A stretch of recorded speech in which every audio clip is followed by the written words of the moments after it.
perkenalkan, saya Tuti Indah Susanti, mahasiswi semester 6 Prodi Pendidikan Agama Islam, Institut Agama Islam Nahdlatul Ulama Tuban. Pada kesempatan kali ini saya akan membahas kearifan lokal yang ada di daerah saya, tepatnya di Kabupaten Tuban dan lebih khususnya di Desa Pakel, Kecamatan Montong. Yang akan saya bahas kali ini adalah tradisi lamaran yang berlaku di daerah saya tinggal, yang biasanya disebut dengan ngemblok.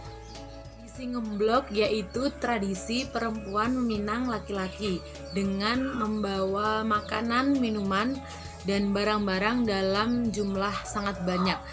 Konon, barang-barang atau makanan yang dibawa ini sebagai panjer untuk mengikat sang laki-laki. Dan tradisi ini dilaksanakan masyarakat Montong dan sekitarnya sebagai bentuk pelestarian warisan budaya leluhur. Tradisi ngemblok. Tahapan pertama, jika sebuah hubungan ini bukan diawali dengan perjodohan, maka biasanya diawali dengan si laki-laki itu datang ke rumah perempuan dan mengutarakan maksudnya ke orang tua perempuan bahwa dia mencintai si perempuan tadi. Dan setelah itu lanjut pada proses neges.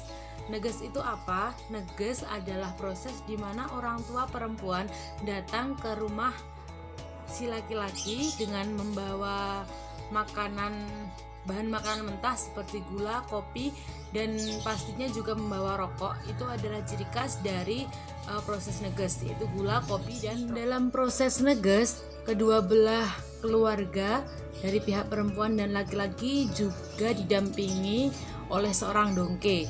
Dongke itu adalah orang yang ahli dalam perhitungan hari pasaran seperti pon, kliwon, paing, legi-legi. Selanjutnya si dongke tersebut menyocokkan weton dari kedua belah pihak, baik si perempuan maupun laki-laki, dan kemudian menghitungnya dan menentukan hari baik kapan dilaksanakan tradisi ngemblok. Setelah proses neges dan ditentukan kapan hari baik dilaksanakan tradisi ngemblok, selanjutnya adalah persiapan pembuatan jajan. Nah, persiapan ini dilaksanakan beberapa hari sebelum tradisi ngemblok dilaksanakan. Biasanya jajanan yang dibawa ke rumah keluarga laki-laki itu dibuat sendiri oleh keluarga perempuan dan tetangga-tetangganya.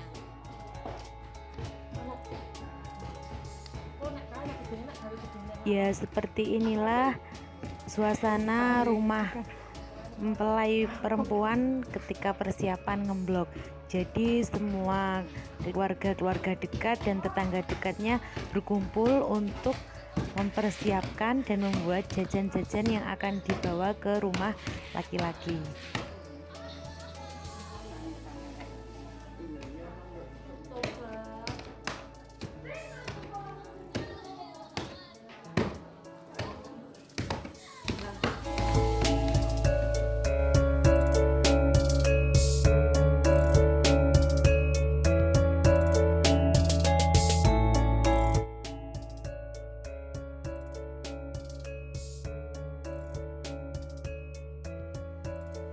Nah, ini adalah gawan atau barang-barang bawaan yang nantinya akan dibawa ke rumah laki-laki.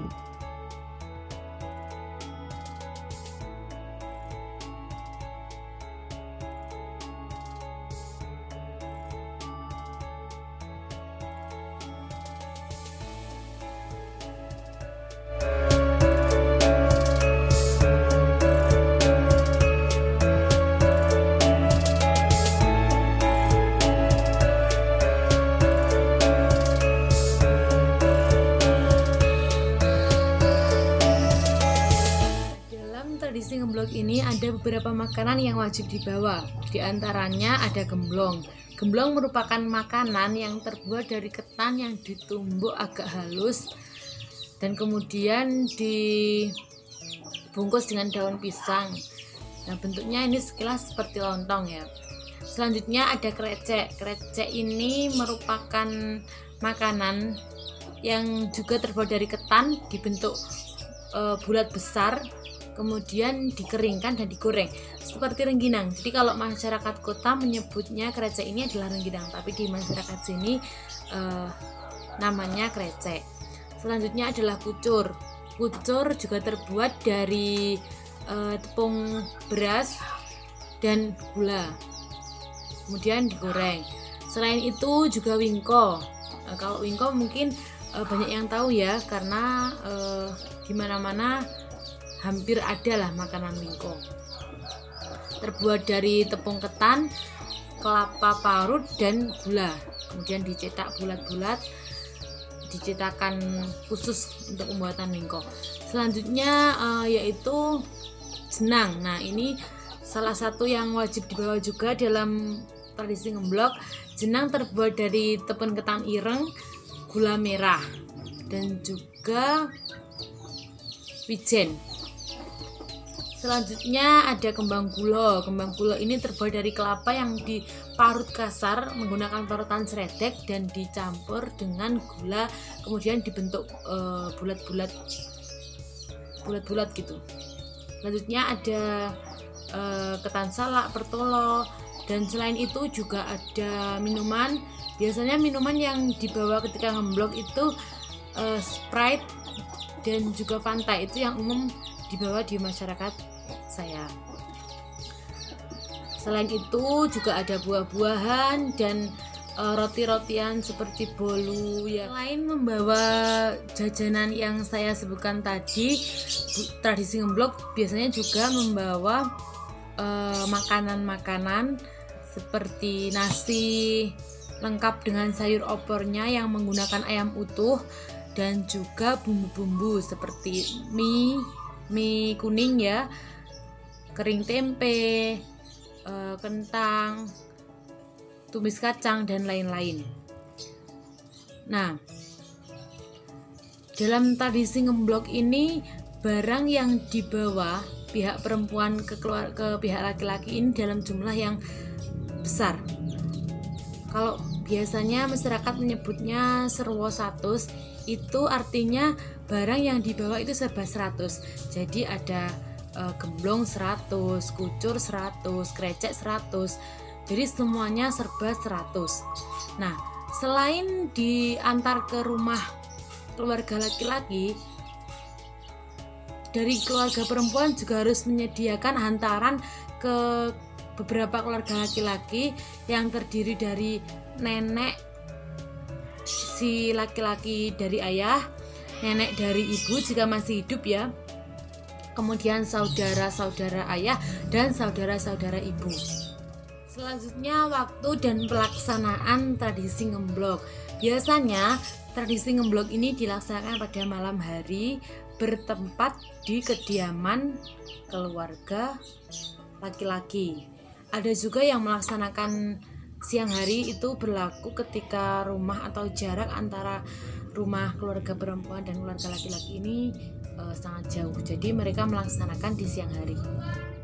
Nah, dalam prosesi tradisi ngemblok ini biasanya pihak yang terkait yang pertama adalah kedua orang tua, ayah dan ibu, kemudian dua keluarga dekat, dan juga didampingi oleh dongke lagi yang tujuannya untuk menentukan hari baik kapan dilaksanakan pernikahan. Tradisi ngemblok ini juga ada konsekuensinya.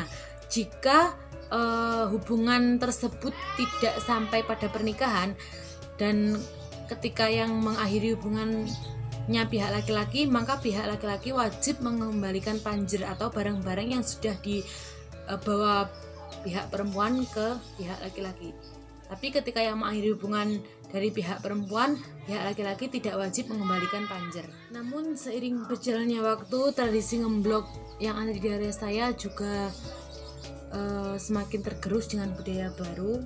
Faktor penyebabnya juga mungkin karena ketika yang perempuan berasal dari daerah sini dan si laki-laki berasal dari daerah lain atau luar kota, maka tradisi ngemblok ini sudah tidak berlaku atau tidak dilaksanakan dan diganti dengan proses lamaran seperti yang umum dilaksanakan di kota-kota, yaitu pihak laki-laki datang ke rumah wanita dan melamar membawa keluarganya.